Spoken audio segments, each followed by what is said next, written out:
Hi guys, NCWQ here, and have a really neat article.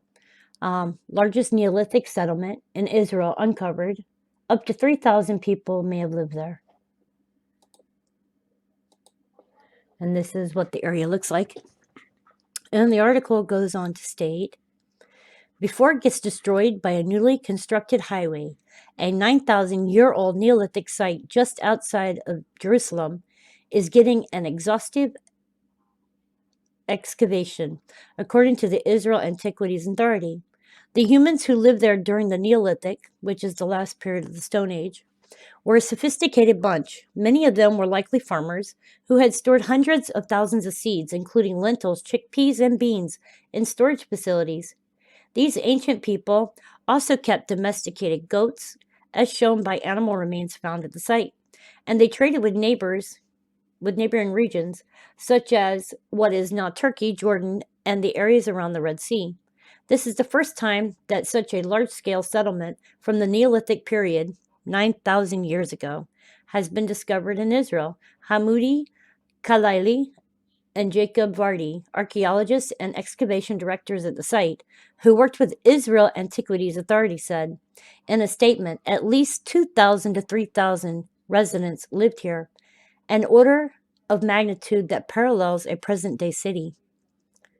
Archaeologists have known about this location, called the Matzah site, for decades. However, now that the government plans to build a new highway entrance and new roundabouts there, the Israel Antiquities Authority sent a team to do a full-scale excavation of the Neolithic settlement, Vardy told Live Science. This effort quickly became the largest excavation of a Neolithic site in the country, he said.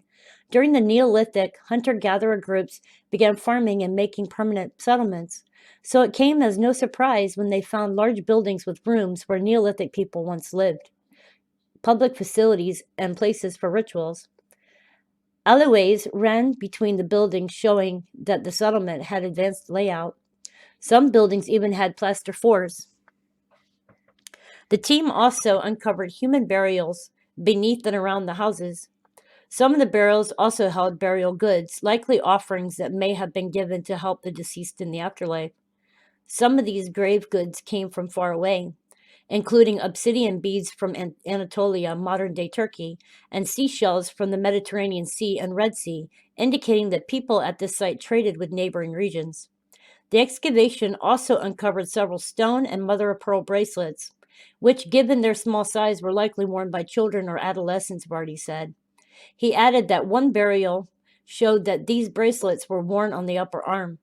The site also has thousands of stone arrowheads for hunting, axes for felling trees, and sickle blades and knives, as well as figurines whose styles date to the Neolithic. Radiocarbon dating for the seeds found at the site indicates that people lived there between 9,000 and 8,800 years ago, Vardy said.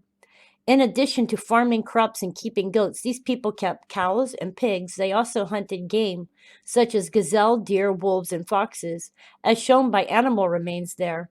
Based on the data that we have and from the fauna, we have pretty good notion that the people at the site were farmers, and they were specialists in what they did, Vardy said.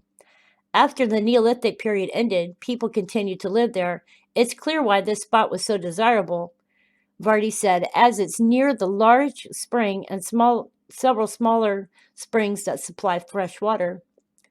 The site is now 3.1 miles from Jerusalem on the banks of the Sorek stream. The entire Matzah site is about 0.1 square miles, 30 to 40 hectares.